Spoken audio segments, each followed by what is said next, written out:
Hello aspirants. आज UPSC 2024 का final result आया है और उसमें लिस्ट में मेरा नाम नहीं था। बहुत सारी गलतियाँ करी हैं मैंने, इसलिए मेरा नाम नहीं था। और देखो, ये कंपटीशन है, इसमें जो भी आपसे बेहतर है उन सबका सिलेक्शन होगा, ठीक है। इसमें आपको अपने कॉम्पिटिटर से अच्छा होना पड़ता है और इसमें कोई भी एक्सक्यूज़ नहीं चलते हैं कि आप मैरिड हो या फिर आप अपनी जॉब कर रहे हो, जॉब के साथ प्रिपेयर कर रहे हो, आपको बस बेहतर बनना है।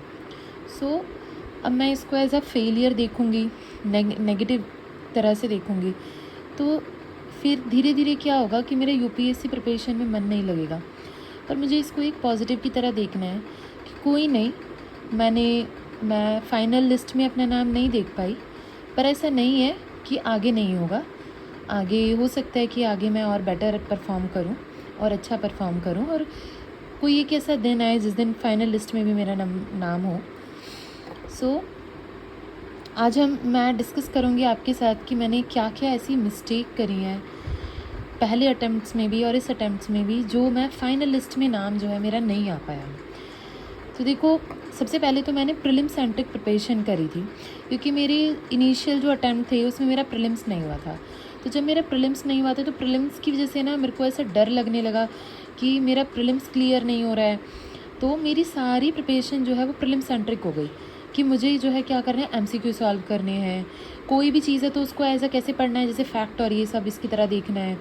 तो और मेरे जो है कंटेंट भी मैं उस तरह से अपना रेडी करती थी। सिलेबस भी, जैसे कुछ ऐसे टॉपिक्स होते हैं जो कि मेन स्पेसिफिक होते हैं, प्रीलिम्स में उसके क्वेश्चंस नहीं आते हैं, तो वो मैंने नेगलेक्ट करे थे। और जब मेरा प्रीलिम्स क्लियर हो गया, मेरे को समझ में नहीं आया कि अब मैं मेंस की तैयारी करूं कैसे। मैंने आंसर राइटिंग उससे पहले करी थी, पर बहुत ऐसे फुल पेपर कभी नहीं लिखे थे। मेरे लिए तो बहुत ज़्यादा, मतलब एक ऐसे लगा कि एक प्रॉब्लम सॉल्व हुई और दूसरी प्रॉब्लम खड़ी हो गई। तो ऐसा आपको नहीं करना है। अगर आप अपने इनिशियल अटैम्प्ट्स दे रहे हो यूपीएससी में, तो उसको एज ए ट्रायल मत लो, क्योंकि फिर जब अटैम्प्ट ख़त्म होने लगते हैं तो जब लगी गलती महसूस होती है कि हमें इनिशियल अटैम्प्ट्स में भी जो है अपना अच्छा ट्राई देना था, ताकि हम अपने आप को जो है क्या कर सकें, बेटर कर सकें। अब तो इसलिए आपको खाली प्रीलिम स्पेसिफिक प्रिपरेशन मत करो, क्योंकि आप क्या करोगे, आपका सिर्फ प्रीलिम क्वालिफाई हो जाएगा, आपका हो सकता है आप बहुत लकी हो मेंस क्वालिफाई हो जाए। पर अगर आप होलिस्टिक अपना डेवलपमेंट नहीं करोगे तो आप फाइनल लिस्ट में आपका नाम नहीं आएगा, जो कि फिर बाद में बहुत ज़्यादा जो है जिसको बोलते हैं बहुत दुखदाई होता है। क्योंकि आपको लगता है कि आपने प्रीलिम्स क्वालिफाई कर लिया है, आपने मेंस क्वालिफाई कर लिया है, पर जब लिस्ट में नाम नहीं होता है तो लोग रिज़ल्ट देखते हैं। लोग आपका ये नहीं देखते कि आपने प्रीलिम्स क्वालिफाई कर लिया, आपने मेंस लिख दिया है। लोग बस रिज़ल्ट देखते हैं कि आप बने कि नहीं बने। तो आप उस फाइनल डे के लिए तैयार करो अपने आप को और पूरा होलिस्टिक डेवलपमेंट करो, अपनी कम्युनिकेशन पे काम करो। प्रीलिम्स को पूरा स्पेसिफिक अभी क्योंकि प्रीलिम्स बहुत पास है तो अभी प्रीलिम्स स्पेसिफिक रहो। पर जो है जिन्होंने कभी आंसर राइटिंग नहीं करी है और कभी भी जो है मेंस का सिलेबस नहीं पढ़ा है, ऑप्शनल रेडी नहीं करा है, तो बिलीव मी बहुत ज़्यादा डिफ़िकल्ट हो जाएगा, लाइफ और भी ज़्यादा डिफ़िकल्ट हो जाएगी अगर आपने प्रीलिम्स क्लियर कर लिया। क्योंकि फिर आप एक ट्रैप में फंस जाओगे कि आपका प्रीलिम्स क्वालिफाई होगा, देन आप मेंस दोगे और मेंस नहीं होगा, फिर अगेन प्रीलिम्स आ जाएगा, आप प्रीलिम्स क्वालिफाई करोगे और इतना टाइम भी नहीं बचेगा कि आप मेंस को अच्छे से तैयार कर पाओ। तो इसलिए आप जो है प्रीलिम्स सेंट्रिक प्रिपरेशन मत करो, ठीक है। और फिर उसके बाद जो है, अब देखो, मैंने बहुत यूट्यूब चैनल पे भी पढ़ा है, और जब मैं जिस टाइम पे मेंस दे रही थी तो बहुत सारे बच्चे थे जो पहले मेंस लिख चुके थे, इंटरव्यू दे चुके थे। तो इवन आईएएस ऑफिसर भी थे, मेरी उनसे भी बात हुई थी। वो उन्होंने मेरे को बोला था कि आप अपना, मैंने बोला कि मेरा कंटेंट बहुत अच्छे से रेडी नहीं है, तो उन्होंने मेरे को बोला कि आप क्या करो, सिर्फ अपने पेपर जो है टाइम से ख़त्म कराओ, ठीक है, और आपको कोई भी क्वेश्चन छोड़ना नहीं है, आपको सारे क्वेश्चन लिखने हैं। और एक्चुअली मैंने ऐसा ही करा, मैंने सारे जितने भी पेपर हुए थे, मैंने सारे पेपर बिल्कुल टाइम पे ख़त्म करे, पर फिर भी जो है लिस्ट में नाम नहीं आया। इसका रीज़न था वीक कंटेंट। मेरा जो कंटेंट था वो इतना अच्छा नहीं था कि मुझे औरों से बेहतर मार्क्स मिल सकें, ठीक है।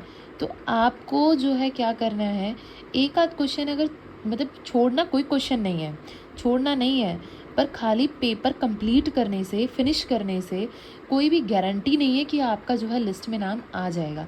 और ऐसे बहुत सारे, इवन जहाँ मैंने मेंस का एग्ज़ाम दिया था, मेरे पूरे रूम में ऑलमोस्ट आधे बच्चे थे जिन्होंने सारे पेपर कंप्लीट करे थे, और उनका भी जो है आज फाइनल लिस्ट में जो है नाम नहीं आया। सो अगर आप ये सोचते हो कि मैं अपनी स्पीड बढ़ा लूँ और सारे पेपर बस लिख आऊँ और फिर उसके बाद मेरा मेंस क्लियर हो जाएगा, तो ऐसा नहीं है। आपको जो है इक्वली अपने कंटेंट को स्ट्रॉन्ग करना है और स्पीड भी बढ़ानी है, ताकि आपको जो है मार्क्स मिल सकें और आपका जो है लिस्ट में नाम आ सके। ओके, अब एक जो अभी जो भी बच्चे इस वाले प्रीलिम्स को नहीं दे रहे हैं 2025 को, और जो 2026 को टारगेट कर रहे हैं, उनको मैं बताऊंगी उनके पास बहुत टाइम है। तो अभी आप वो क्या कर सकते हैं, अपने एसे को, ऑप्शनल को और एथिक्स को स्ट्रॉन्ग कर सकते हैं, ठीक है। क्योंकि जब मेरा पेपर क्लियर नहीं हुआ था तो मेरा जो है एथिक्स उस टाइम पे मैंने पढ़ा नहीं था, मैंने बहुत कम पढ़ा था उसके बारे में, कोई मैंने नोट्स नहीं बनाए थे। तो मैंने अपने सारे नोट्स, वही जो प्रीलिम्स और मेंस के बीच का टाइम पीरियड होता है उसमें मैंने नोट्स बनाए। मेरा ऑप्शनल नियरली 30-40% मैंने ऑप्शनल तैयार कर रखा था उससे, और फिर उसके बाद जो जितना भी ऑप्शनल था वो सारा मैंने उसी टाइम पीरियड में पढ़ा। उससे पहले मैंने एक भी ऐसे नहीं लिखा था। और ऐसे लिखना, मैं आपको बता रही हूँ, जो मैंने मॉक दिए थे और जितने भी मैंने खुद से प्रैक्टिस करी थी, उन सब में मैंने बहुत अच्छे आंसर्स लिखे थे। पर जब मैं फाइनल हॉल में गई और जब मैं आंसर्स लिखने लगी, तो मतलब मुझे भी ऐसे लग रहा था कि मेरे आंसर्स की क्वालिटी उतनी अच्छी नहीं है। और ये सबके साथ होता है कि जो आप मॉक में आप जितने लेवल के आंसर्स लिखते हो, बहुत ही रेयर है कि उसी लेवल के आप जो है फाइनल में लिख पाओ, ठीक है। वो जब ही हो सकता है जब आपने बहुत ज़्यादा प्रैक्टिस करी है, ठीक है। तो इसके लिए आप क्या कर सकते हो, जो भी अभी तैयार करना चाहते हैं आगे, सबसे पहले एथिक्स की जो कीवर्ड्स और एग्जांपल्स हैं ना, इनको अपने आंसर्स के अंदर इनकलकेट करो। क्योंकि मैंने क्या करा था, एथिक्स के आंसर्स, मैंने पूरा एथिक्स पढ़ा था, मैंने सारे कीवर्ड्स रेडी करे थे, मैंने सब एग्जांपल्स, इवन मैं याद करके गई थी सब कुछ कि ठीक है, मुझे अगर ये क्वालिटीज़ का यूज़ करना है तो मैं ये एग्जांपल्स इसके अंदर दूंगी। पर क्योंकि इतनी प्रैक्टिस नहीं करी थी, तो इसकी वजह से वो फाइनल आंसर कॉपी के अंदर वो चीज़ निकल के आ ही नहीं पाई। बहुत कम क्वेश्चंस के अंदर निकली, मतलब बहुत कम क्वेश्चंस के अंदर मैंने एग्जांपल्स दिए, पर क्योंकि टाइम बहुत कम होता है और आपके पास इतना टाइम नहीं होता कि आप उसको आंसर्स को किस तरह से इनोवेटिव बनाओ, इतना टाइम होता नहीं है। तो वो सिर्फ जब ही आएगा जब आप बहुत ज़्यादा प्रैक्टिस करोगे। और ऑप्शनल में तो जितनी ज़्यादा यूनिकनेस होगी ऑप्शनल के आंसर राइटिंग के अंदर, देखो अब ऑप्शनल जो यूपीएससी ने दिया है, अगर उनको सिर्फ कोई एक ऑप्शनल में टॉपर, मतलब जिसको बहुत ज़्यादा नॉलेज हो, ठीक है, कोई बहुत ज़्यादा स्कॉलर हो, अगर उसी को लेना होता ना, तो वो पीएचडी जिन्होंने कर रखी है ना, वो उनको लेते। तो ऑप्शनल के अंदर मेन वो आपकी नॉलेज तो चेक करेंगे ही ऑफकोर्स, पर वो आपके उसके साथ ना यूनिकनेस को देखेंगे कि कोई भी सोसाइटी के अंदर कोई प्रॉब्लम हो गई है तो आप उसको किस तरह से रिजॉल्व किस तरह से करोगे, आप उसके लिए यूनिक सॉल्यूशंस कहाँ से लेकर आओगे। तो ये चीज़ आपको जो है ऑप्शनल के अंदर यूनिक बनानी है, ठीक है। सेम यूनिकनेस आपको एसए के अंदर भी रखनी है। एसए को देखो, जो यूपीएससी में ऐसे पूछते हैं तो बहुत जो है बहुत मतलब अब फिलॉसफिकल ऐसे हो गए हैं, बहुत ज़्यादा स्ट्रेट ऐसे नहीं है। तो जो फिलॉसफिकल ऐसे होते हैं उनकी मीनिंग जो है वो अलग अलग आप इंटरप्रेट कर सकते हो, ठीक है। आपको जो है क्या है, अलग अलग डायमेंशंस इसके अंदर दिखानी होती है और वो प्रैक्टिस से ही आती है, ठीक है। इसके लिए आपको क्या करना है, इन सब के लिए आपको करंट रिलेवेंट एग्जाम्पल्स जो है ना वो इकट्ठे करने हैं। मैंने भी कुछ इकट्ठे करे हैं, वो सब मैं आपके साथ शेयर करूँगी, ठीक है। तो सब्जेक्ट वाइज जब हम पढ़ेंगे तो मैं आपको सारे जो मैंने करंट रिलेवेंट एग्जाम्पल जितने भी इकट्ठे करे हैं वो सब मैं आपके साथ जो है शेयर करूँगी। पर ये एक्सरसाइज आपको खुद करनी है, क्योंकि देखो जो यूनिकनेस आपके अंदर है ना, सिर्फ उसी की वजह से आपका सिलेक्शन होगा, ठीक है। अब जैसे कि मैं एक एग्ज़ाम्पल देती हूँ, जैसे कि इंडिया की जो डेमोग्राफी है, ठीक है, अब साउथ के अंदर किस तरीके से है और नॉर्थ के अंदर किस तरीके से है। तो इसको जो है हम लिखने की अगर बजाय हम एक मैप शो करेंगे छोटा सा, और फिर उसके बाद उसके आगे एक और स्टडी अगर हम लिख देंगे, तो इससे जो है क्या होगा, हमारी जो डीप एनालिटिकल स्किल्स हैं वो उससे शो होंगी। ठीक है, यही आपको करना है। आपको ऐसा नहीं है एक लाइन में लिख दिया, और अपने पेपर को बहुत ज़्यादा अट्रैक्टिव बनाना पड़ता है। एग्ज़ामिनर को मजबूर करना पड़ेगा कि वो आपको मार्क्स दे। ठीक है, और फिर उसके बाद देखो जो जीएस है, जीएस के अंदर आपको इसमें स्ट्रैटेजिक तैयारी करनी होती है। सबसे पहले जो है, जैसे कि जो जीएस 1 होता है जिसके अंदर हिस्ट्री होती है। ठीक है, तो हिस्ट्री के अंदर आप जो है फोकस करोगे, सबसे पहले फोकस करोगे मॉडर्न पे। इसके अलावा सोसाइटी बहुत अच्छा इसके अंदर स्कोरिंग होती है। सोसाइटी, ज्योग्राफी, आप ये बहुत ज़्यादा स्कोरिंग होता है इसके अंदर ना। जिसने सोसाइटी बहुत अच्छी तरीके से कर ली तो, और उसमें वो उसके मार्क्स भी अच्छे आने चाहिए। तो अगर वर्ल्ड हिस्ट्री का कोई क्वेश्चन आया है और आपने वो अगर थोड़ा मतलब एवरेज भी लिख दिया है, तो भी आपकी चांस है कि आप क्लियर कर जाओ।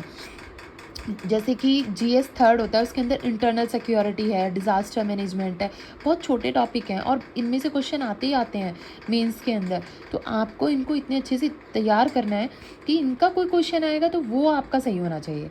ठीक है, जैसे गवर्नेंस के कुछ टॉपिक है जिनके क्वेश्चन हर साल रिपीट होते हैं, तो उनके कुछ एग्जाम्पल्स और उनके टॉपिक अच्छे से तैयार कर लो।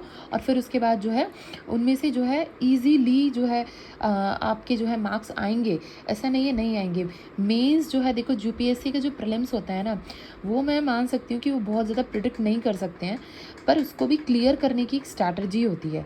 ठीक है, पर जो मेंस होता है ना, उसके जो क्वेश्चंस होते हैं, अब सारे नहीं, पर हाँ अगर 20 क्वेश्चंस हैं तो 20 में से कम भी 5-6 क्वेश्चंस तो आप प्रिडिक्ट भी कर सकते हो और उनको अच्छे से तैयार भी कर सकते हो। और सोचो कि अगर किसी पेपर में 5 से 6 क्वेश्चन भी आपने प्रिडिक्ट करे हुए आ गए और 5-6 क्वेश्चन आप अच्छे से लिख के आ गए, जो कि आपने जो है करंट अफेयर से रिलेटेड और कोई आपने प्रैक्टिस करी है उससे रिलेटेड आपने कर दिए, तो रेस्ट क्वेश्चन अगर एवरेज भी करके आओगे ना तो भी सिलेक्शन होगा। ऐसा नहीं है सिलेक्शन नहीं होगा। ठीक है, तो इसमें जो है क्या है, मेंस इज़ द की। आपको मेंस में बहुत अच्छा स्कोर करना है। और अगर कभी ऐसा होता है कि अगर मेंस क्लियर हो भी गया तो फिर क्या, देखो, तो उसके बाद आपको ना अपने थॉट्स को, अपने ओपिनियन को एक फ़्लो में रिप्रेजेंट करना आना चाहिए। ठीक है, उन्होंने कोई प्रॉब्लम बताई है तो ऐसा नहीं है उसकी सॉल्यूशन आपने ऐसे ही बता दी है। ऐसे नहीं, जैसे उन्होंने अगर बताया कि कहीं पे दंगा हो गया है और आप अगर वहाँ के जो है एसडीएम हो तो आप क्या करोगे, तो आपको वहाँ पे ना स्टेप बाय स्टेप बताना है। ये नहीं है कि मैं वहाँ जाके लोगों को पकड़ना शुरू करूँ, नहीं, आपको स्टेप बाय स्टेप बताना है कि मेरा स्टेप फर्स्ट क्या होगा, स्टेप सेकंड क्या होगा, फिर स्टेप थर्ड क्या होगा। वो एक फ़्लो मेंटेन करना है कि उसकी सीवियरिटी देखी जाएगी कि जो दंगे हुए हैं वो किस लेवल के हुए हैं, कौन कौन से एरियाज़ में हुए हैं, क्या वो रिलीजियस तो नहीं है। ठीक है, तो ये सब चीज़ें उसके अंदर जब हम देखेंगे, और इसके लिए बहुत अच्छा है कि अगर हम कोई एक आईएएस ऑफिसर की केस स्टडी पढ़ लें और उसका एग्जाम्पल कोट करें कि उस टाइम पे उन्होंने इस तरीके से हैंडल करी थी सिचुएशन, तो मैं इस तरीके से हैंडल करूँगा। ये चीज़ें जो है कैसे आएंगी कि आपको देखो, जो न्यूज़पेपर पढ़ना होता है वो न्यूज़पेपर इसलिए नहीं पढ़ना होता कि आपको वहाँ से फैक्ट कलेक्ट करने हैं, नहीं। न्यूज़पेपर का यूपीएससी में जो उसकी इम्पोर्टेंस होती है वो होती है ओपिनियन बनाने में। आपका ओपिनियन बनना चाहिए, आपको जो है प्रॉब्लम सॉल्विंग होना चाहिए। ठीक है, जैसे देखो एक एग्ज़ाम्पल है, अभी रिसेंट एग्ज़ाम्पल था कि जहाँ पे जो है स्टूडेंट ने जो है प्रोटेस्ट करा था अगेंस्ट डिफॉरेस्टेशन।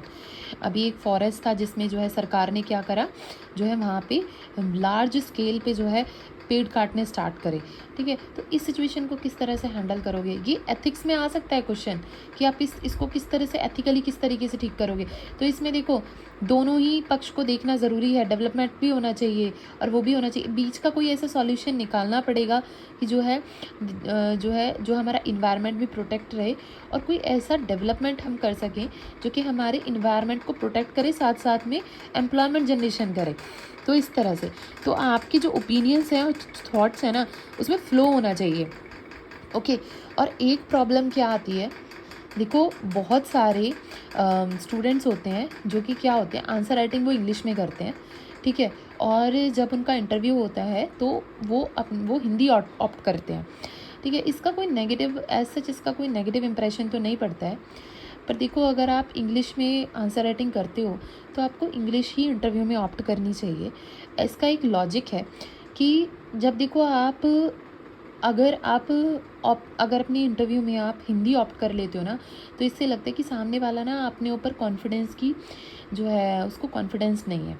और ये तो मुझे एक आईएएस ऑफिसर हैं, उन्होंने मुझे राय दी थी कि आप अपने इंटरव्यू में मीडियम ना इंग्लिश ही रखना, हिंदी मत करना। ये मैंने 2-3 लोगों से पूछा जो कि मेंटरशिप दे रहे थे, जो कि आईएएस ऑफिसर थे, तो उन्होंने मेरे को बोला कि वो आपको इंग्लिश में ही देना है इंटरव्यू, अगर आपने जो है इंग्लिश में आंसर राइटिंग करी है इंग्लिश में, तो इसलिए जो है ना, जो अपना मीडियम है, ऐसा नहीं है आपका हिंदी मीडियम है तो आप अपनी हिंदी को स्ट्रॉन्ग करिए, उसको जो है ऐसे देखो, जो हमारी आम बोल चाल में जो हिंदी होती है ये अलग होती है, ठीक है। आपको इसको थोड़ा प्रोफेशनल बनाना है, ठीक। तो आपको अगर हिंदी ऑप्ट करनी है तो आप उसको बहुत अच्छे से प्रोफेशनल करिए, ठीक है। सामने वाला जो देख के इम्प्रेस हो जाए कि वाह क्या इंग्लिश, वाह क्या हिंदी बोली है, ठीक है। तो आपको जो है क्या करना है, अपने लैंग्वेज के ऊपर बहुत अच्छी कमांड करनी है, ताकि आप अपने थॉट्स को जो है इजीली फ्लो में तो बोलो, साथ में जो मन में आ रहा है ना वो इजीली जो है आप सामने वाले को इजीली बोल सको, ठीक है। सो ये था जो है कुछ मेरे व्यूज़ जो कि मेरे को डिस्कस करने थे आप सबके साथ। और जिन जिन का और भी जो स्टूडेंट्स हैं जिनका क्लियर नहीं हुआ है एस्पिरेंट्स का, सो मैं तो यही बोलूँगी कि लाइफ बहुत बड़ी होती है, ये कोई हार हमारी जो है पूरी ज़िंदगी डिसाइड नहीं करती है।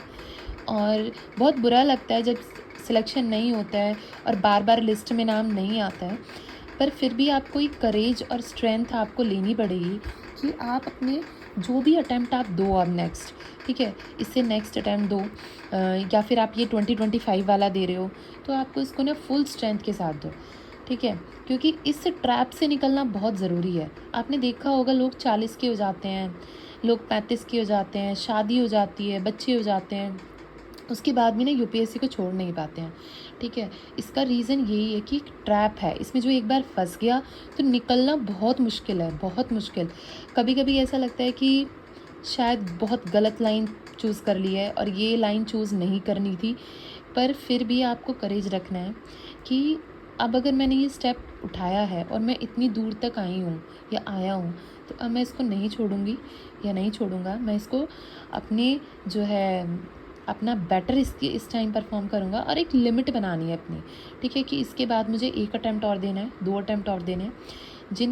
जिनको फाइनेंशियली दिक्कत होती है तो उनके लिए तो आई वुड से कि आप 3 या 4 अटैम्प्ट लो और फिर उसके बाद ना आप जॉब ले लो और जॉब के साथ प्रिपेयर करो, ठीक है। और क्योंकि फिर क्या होता है कि अगर आपके 6 के 6 अटैम्प्ट ख़त्म हो गए और इन केस कि स्टेट पीसीएस के अंदर भी आपका सिलेक्शन नहीं हुआ, तो फिर अपने आप को ना संभालना बड़ा मुश्किल हो जाता है। प्राइवेट सेक्टर में भी इक्वली जो है कंपटीशन होता है, वहाँ पे भी जो है जॉब लेना इजी नहीं होता है इतना, ठीक है। तो जो है मेहनत करो और अगर आप सब चाहो तो मुझे जो है नीचे कमेंट कर सकते हो। मैं जो है आगे का रोड मैप जो है डिस्कस करूँगी कि किस तरीके से आपको प्रिपेयर करना है, जो कि 2026 के लिए प्रिपेयर कर रहे हैं। और जो 2025 के लिए प्रिपेयर कर रहे हैं, मैं तो उनको बोलूँगी कि अभी प्रीलिम्स के लिए कोई भी जो है मतलब कुछ भी ना छोड़ें, ठीक है। सब कुछ जो जितना आपसे हो सकता है, जितनी मेहनत आपसे हो सकती है, आप उतनी मेहनत करिए, ठीक है। क्योंकि जो अटेम्प्ट्स होते हैं ना वो बार बार नहीं मिलते हैं, जो मौके होते हैं ना ज़िंदगी बार बार नहीं देती है, ठीक है।